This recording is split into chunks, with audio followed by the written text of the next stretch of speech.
뇌종양이 발생하는 최초 단계를 실험실에서 구현하는 연구인 거죠. 브레인 오가노이드를 활용한 뇌종양 연구를 하고 있습니다.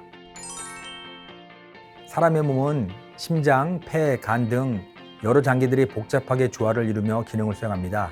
이 실제 장기를 쓰지 않고도 실험이 가능하도록 줄기세포를 시험관에서 키워서 장기 구조와 같은 조직을 구현하는데 이것을 장기 유사체, 즉 오가노이드라 불러요.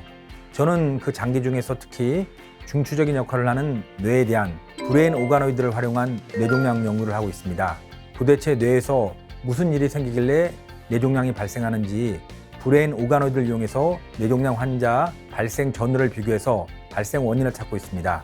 실제로 정상인과 뇌암 환자에서 유래한 브레인 오가노이드를 각각 구축해 단일세포 유전체 분석을 했더니 특정 유전자들의 변화를 확인할 수 있었어요. 최종적으로는 뇌종양 환자를 기반으로 한 오가노이드에서 유전자 편집을 통해서 정상인 뇌와 유사하도록 만드는 것이 최종 목표입니다. 또한 뇌에는 뇌혈관 장벽이라는 게 있어서 주사를 맞거나 약을 먹어도 장벽에 막혀 뇌까지 잘 전달이 되지 않습니다. 뇌종양 분야는 신약이 나오기도 어려운 환경이다 보니 새로운 약을 만들기 어렵다면 있는 약이라도 효율적으로 작용하게 하자라는 생각으로 다양한 연구자들과 공동 연구를 진행하고 있습니다. 처음 조교수 발령 후에 엄하신 선생님을 만나서 굉장히 무섭게 배웠거든요.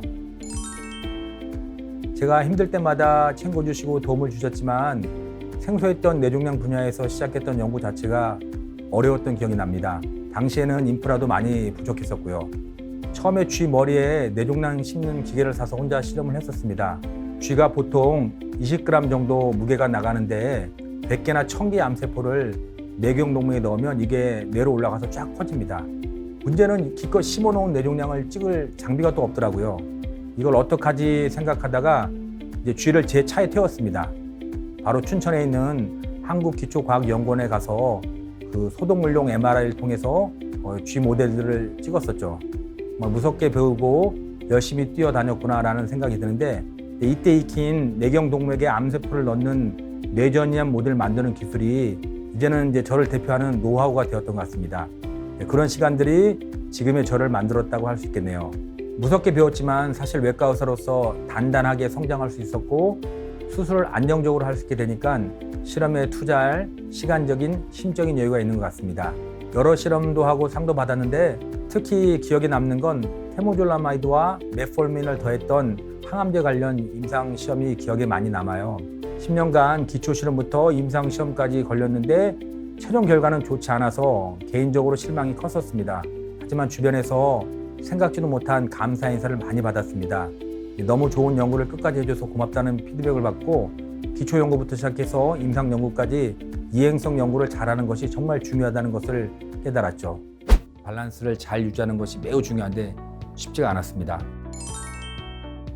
연구자 모두와 의사 모두 두 가지 모드로 살다가 보니까 나는 누구인가라는 고민이 들기도 하고 그때그때 밸런스를 잘 유지하는 것이 매우 중요한데 쉽지가 않았습니다.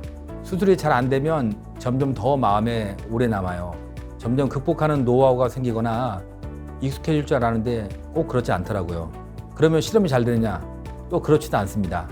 둘 다 포기하지 않고 여기까지 올 수 있었던 건 주변에서 저를 도와주는 사람이 많았기 때문입니다. 임상도 연구도 제 마음도 함께할 사람을 잘 만나는 것이 중요하다는 것을 깨달아서 저도 누군가에게는 그런 파트너가 되려고 노력합니다. 많은 연구자들과 함께 앞으로도 환자들에게 실질적으로 도움이 될 수 있는 연구를 하고 싶습니다.